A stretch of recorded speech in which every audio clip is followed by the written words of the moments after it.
আমার রাজ্য হোটেল বেঙ্গালাইছে কাল চাল জ্বালিয়ে দিব পরে আর রান্না করো আমি হামু না আমিও আপনারা আইবেন না কার কাছে কমে ও রাইতে এসে বলতেছে যে মিজান কই কই ভাই বাসায় চলে গেছে। সে বলতেছে যে আমার চান্দা দিচ্ছে গো চান্দা চান্দা কয় হাজার কয় 50,000।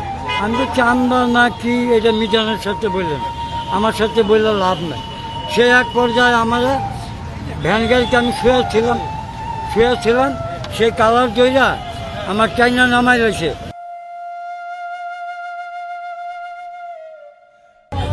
এলাকার সব পোলাভাই আমার ভালো জানে আমি এখনো 30-32 বছর ছিলাম।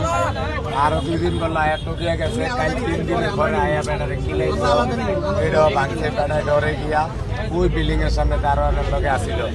আমি সকালে যখন আয়া বেড়ার দেই না আবার এটা ভাঙা দেই তখন আমার মন চমকে যায় যে আমার তো এনতে যাইতে হবে।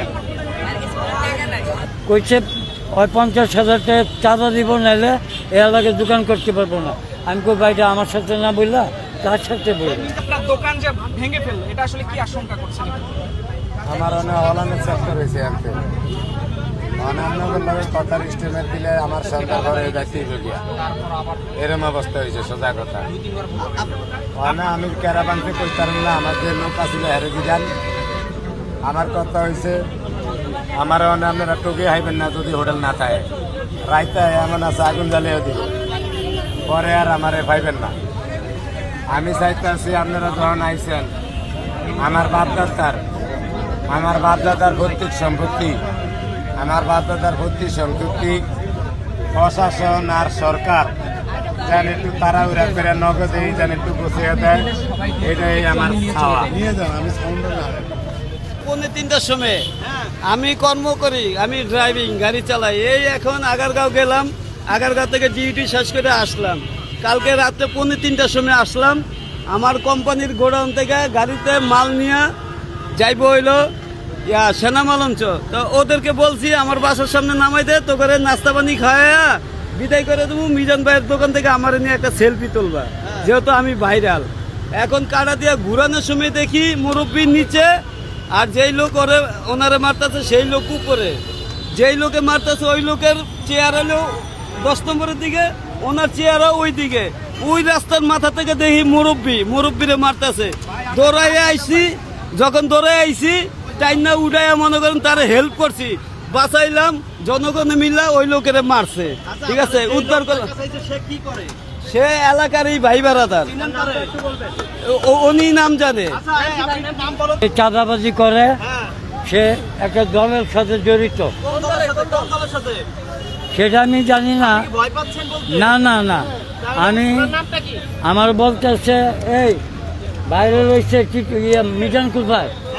আমি কই ভাই বাসায় চলে এসছে। আরেকদিন পরশুদিন মেঘ বৃষ্টির সময় আমার লোক বহুত কথা কইছে, আমি কথা বলি নাই।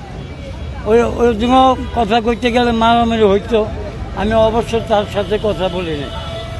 সে এক পর্যায়ে আমার কালকে দৌড়ে বসছে, আমিও তার দৌড়ে বসছি। ওই 50,000 টাকা চাঁদা দিব, নাইলে এ এলাকায় দোকান করতে পারবো না। একটা বিষয় বলবেন, এই যে আপনার দোকান ভাঙলো, এত ইউটিউবাররা আসছে, সবকিছু মিলে আসলে আপনার এই দোকান বা এই ব্যবসা থাকবে কিনা, কি মনে হচ্ছে আপনার? আমার মনে হয় আপনারাও আমার হাইবেন না, আমিও মনে হয় এটা থাকবো না।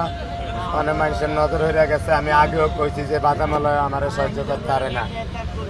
আমার কথা হয়েছে আমার মনে হয় এনে থাকতে দিব না, আমার এনে থাকতে দেখ নাহলে না দেখ কোনো সমস্যা নাই। আমি আমার 12 মাসে 13 ব্যবসা, এটা দিয়ে আপনারা আমার চিনছেন। আমি চাই আমার বাপদাদার ভৌতিক সম্পত্তি আপনারা আমার হিসে থাকতে আমার লয়া দিবেন, এটাই হিসাব চাওয়া। কারণ আমার হোটেল বাইকে দিলে আপনারা রাখবেন না, এত করে টিয়া দিয়েও আত্মার উপরে অবস্থা আইয়েন আপনারা। এলাকা আমি চাই আমার বাপদাদার সম্পত্তি যেন দ্রুত বাংলাদেশ সরকার প্রশাসন যেন লয়া দেয়, এটাই আমার চাওয়া। আর আমার হোটেল বাইকে লাইলে আপনারা আইবেন না, আপনাদের টুকিয়ে হবো না, শহরের সুযোগ করব না। এলাকা আমি এটা কইয়া দিছি, এটাই আমার চাওয়া। আমি বাইরে যাচ্ছি না কি এর প্রতি আমার 10টি এর লোভ নাই। আমি চাই আমার বাপদাদার ভৌতিক সম্পত্তি পিটুকু পাই, এটাই আমি চাই। আওয়ামী লীগের প্রভাবশালী লোকের লেগে আমি লইতে পারি না। আমি 10-12 লাখ টাকা খরচ করে ওই কথা আমি জাগাইতে পারি না। মানে আবশ্যে যেটা জায়গা উঠছে, আবশ্যে যেটা হইতে আছে। মানে আমার রাজ্য হোটেল বেঙ্গালাইছে কাল চাল জ্বালিয়ে দিব পরে আর আমনে করো আমি হামু না, আমিও আপনারা আইবেন না। কার কাছে কমে এলে কি আমার আগেই আবেদন রাইতে যখন দোকান ভাঙছে আমি এনে থাকলে আমার কি এত এটা বুঝিনি আপনি। দোকানটা যখন রাত্রে আয়া ভাঙ্গা হয়েছে আমি তো রাত 10টা-12টা পর্যন্ত আলু ভেজ কুড়ি, তখন যদি আয়া হিসে দিয়া হুন্ডা দিয়া কা করিয়া মাথা ভাই একটা দেয় আমার আর আপনারা হাইবেন, আমিও আর হামু না। আমি মইরা গেল যেন আমার বাপদাদার সম্পত্তি আমার ফুলা ফেটে রিটার্ন পায়, এটাই আমার সর্বশেষ চাওয়া। আমি অসুস্থ শরীর নিয়ে এলো দোকানদারি করি কিলি গিয়া, আমি জানি যে আপনারা দোকানটা খুললে আপনারা আবার হিসে আইবেন, নাইলে আইবেন না। এলিগে আমি অসুস্থ শরীর নিয়ে দোকান করি যেন আপনারা আমার ভিসে থাকেন। আর অনেক ভাই কইছে কালকে যাইব, কালকে রাত 10টা বাজে এমতনে গাড়ি ছেড়ে যাইব, আমি যাবো কোন ভাইয়েরা আমার কি উপকার করতে চায়। 2 বাজে এমন লোক আরে ভাই এটা তো ইউটিউবিং চলতেছে না ভাই, এটা সাক্ষাৎকার চলতেছে। তাইলে আপনি সরেন, আমি চাইছি যে কোন কোন সাংবাদিক ভাইয়েরা আমার লগে যায়, আল্লাহ বাঁচাইলে কালকে রাত 10টা বাজে এটা পরীক্ষা করা হইব কোন কোন ভাইয়েরা আমার যায়।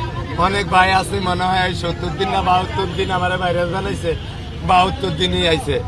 আর কালকে দেখুন কোন ভাই আমার লগে সাংবাদিক যাওয়ানোর লেগে যায়, আপনাকে চাইলে না কেউ খরচ হইব না, আমার গাড়ির তো আমি করে দেবো আল্লাহ বাঁচাইলে। আচ্ছা একটি শেষ কথা বলবেন, আপনি বারবার পেটে হাত দিচ্ছেন, আপনার পেট ব্যথা করতেছে মানে ভাই, এখনো কি খান নাই নাকি খেতে পাচ্ছেন না, একটু বলবেন। খানাও খাই না, এমনও ঘাটটা ঘাটটা করে দিলে যায়, খুব খারাপ লাগতেছে। দোকানটা বন্ধ দিকে আমি চাইছিলাম সব কিছু দাম গিয়া আমি রয়েছি, নাইলে যে অবস্থা দেখছি আমি যাইতাম গিয়া। হ্যাঁ ওরে রাইতে যদি আবার আগুন জ্বালিয়ে দেয় অনেক কিছু ভাবনা চিনতে আমি আজ দোকানটা করছি অসুস্থ শরীর লিয়া, পেট ব্যথায় ভাল লাগে না। রাইতে দোকানটা ভরা দিয়ে দিলে কাইলে আবার আইবেন, বসে আর আইবেন না।